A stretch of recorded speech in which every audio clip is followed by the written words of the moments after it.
All right, so this video is really more meant to be an open question. I don't think definitely don't have the answer to this question, but I ran across this podcast from Cal Newport, who's a computer scientist. He's a professor, an author, a guy that I really do enjoy, and I think he has some very clear thinking, especially when it comes to this AI insanity that we're all sort of still living through. Something that has been kind of floating through the AI space lately is, have we seen a pop of the bubble? Have we seen an absolute, lack of expectations being met with the release of OpenAI's GPT-5? If you haven't followed that story, it's basically been kind of a flop. It has not performed what we were all expecting maybe it was going to perform. It's maybe incrementally better in some things, and in some ways it's actually not as good as the previous model. I'd actually agree with that as a user of the ChatGPT interface. I'm not exactly impressed. I feel like the answers come to me much slower, and I don't know if I'm really seeing a massive upgrade in intelligence with it. And one of the suspicions that a lot of the industry has had for a while, or maybe been unsure about, is the scaling laws when it comes to AI. So the idea was, in the very beginning of this technology development, the models were much smaller, the data set they were training on was much smaller, and the output of what these models could do was okay, pretty slow, not that great.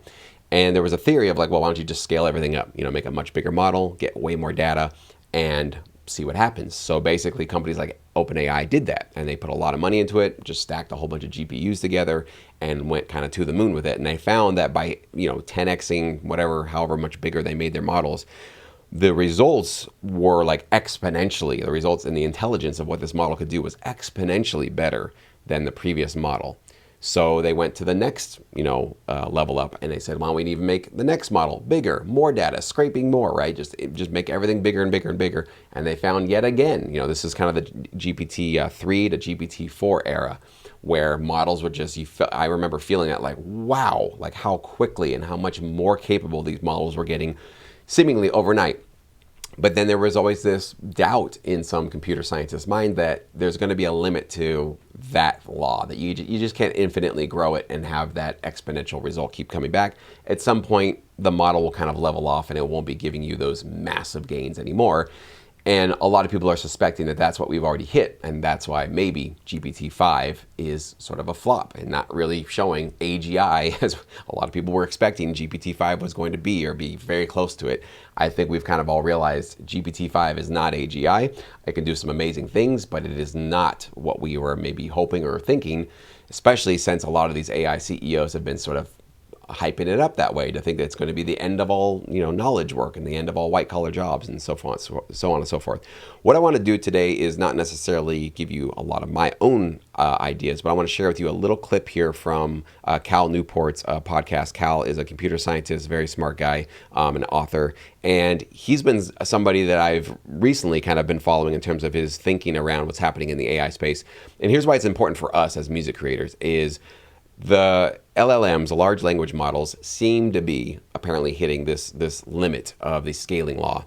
And so that's why I think you're seeing some of these incremental, potentially improvements, maybe not so much, with the AI models. And my open question and curiosity for anybody who's watching this, who might be a computer scientist or a machine learning expert, is, are we going to see kind of what we're witnessing with the LLMs, and maybe we're already sitting that, with the Sunos, the Udios, 11 Labs, the generative models out there. So let me just play a little clip of this right now. If you want to watch the full episode, I do encourage you to watch this full episode if you're interested in this stuff. Cal makes a really, really compelling case as to why we might have already hit that sort of wall of the scaling capabilities. But just watch this short clip, and then I have an open question at the end of it. A useful metaphor here is a car. Pre-training can be said to produce the vehicle. Post-training soups it up. In the Scaling Law paper, Kaplan and his co-authors predicted that as you expand the pre-training process, you increase the power of the cars you produce. Really quickly, when he's talking about pre-training, he's talking about that scraping the internet and training off of as much text as you could possibly get with these large language models, okay? So that's pre-training. That's basically them turning it on and running it for months and months and months, these massive models. If GPT-3 was a sedan, GPT-4 was a sports car. But once this progression faltered, the industry turned its attention to helping the cars they had already built to perform better. Post-training techniques turned engineers into mechanics. And this is what has been going on since roughly the late fall of 2024. All of those really confusingly named models that OpenAI has put out that like, well, here's O1, here's O3, here's O3 mini high, here's O4 mini, O4 nano, O4 nano high, Pokemon, Belzebar. I don't know the names, Jesse. There's a lot of them. These are all just different bespoke. I know. I wasn't talking to him. He's got another assistant named Jesse. Combinations of post-training techniques applied to models. Things got incremental. Things got focused, and they began to turn their attention a lot more towards benchmarks. Remember that clip from the Microsoft researcher talking about GPT-4. And I'm going to tell you what he said. Remember what he said. He said, man, GPT-4 is amazing. It's not just we're 20% better on some benchmark. It's just clearly better at everything. Well, guess what they started saying about the models after the scaling law failed? Hey, this thing's 20% better on some benchmark. That became the way they were bragging about these models. But you can see why this is problematic. If you have these like very specific tests and you have a way to take a model and try to get it better at specific tasks, well, then you can just start making these models better at like whatever the tests were. Oh, so if you guys notice that with like, with a lot of these models as they roll them out, they go, and by the way, we're scoring 88% on this really hard math test. We're scoring 97% on this science test or this medical test or whatever, right? And that's now the biggest, like in the front of your screen, what they're really showing you how smart these models are. And basically people are then assigning human IQs to these models because of them being able to just pass these tests with flying colors. Well, you can actually train one of these models to just run through those tests millions of times because they do have correct answers. And so you can basically get the correct answer, run the question through the model. If it gets it wrong, zap it, essentially say that was wrong, come back again, try it again to see if you can get closer to this right answer. And so you can train a model to become an expert at any one of these things. But that doesn't necessarily mean that it's an intelligent, creative, problem-solving, reasoning intelligence, right? It just means it's a machine that's basically been programmed on specific tests to be able to really do well at those specific tests. But the minute you get outside of that training, outside of that specific test and introduce some new test that it's never seen before, that's when it really starts to fall apart and it starts to struggle because it's not an original creative intelligence.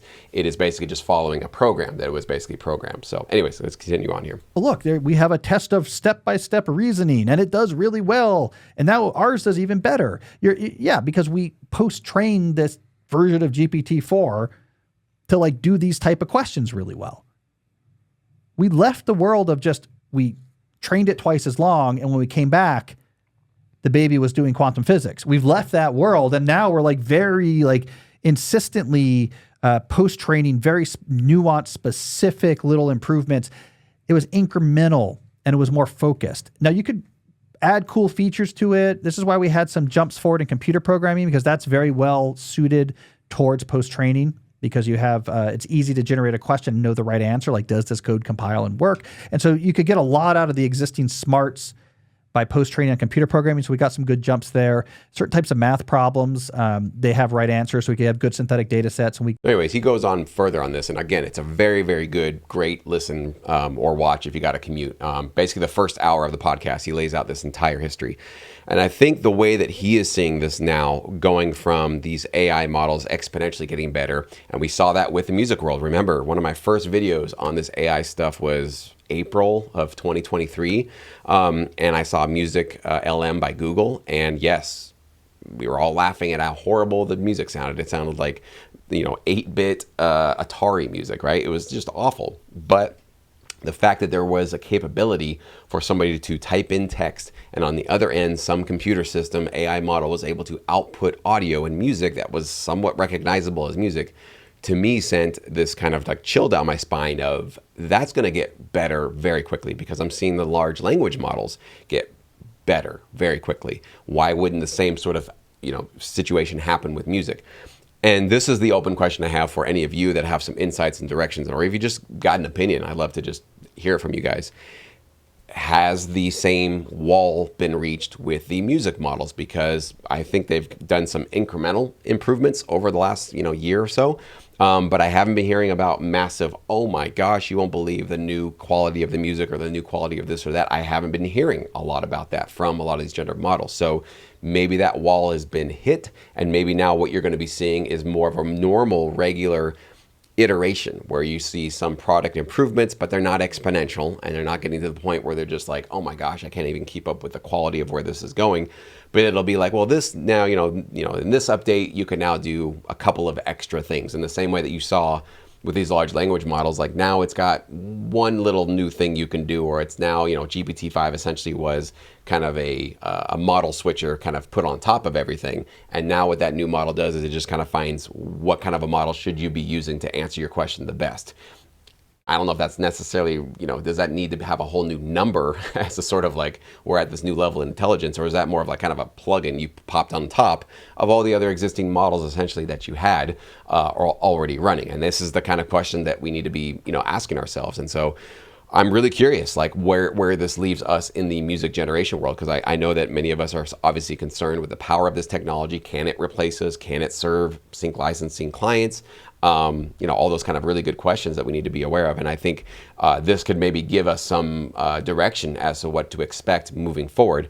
Now, the other thing too, don't get too comfortable in that, like if there is a scaling law that's been broken and we've hit a wall and now it's just going to be these small little incrementals.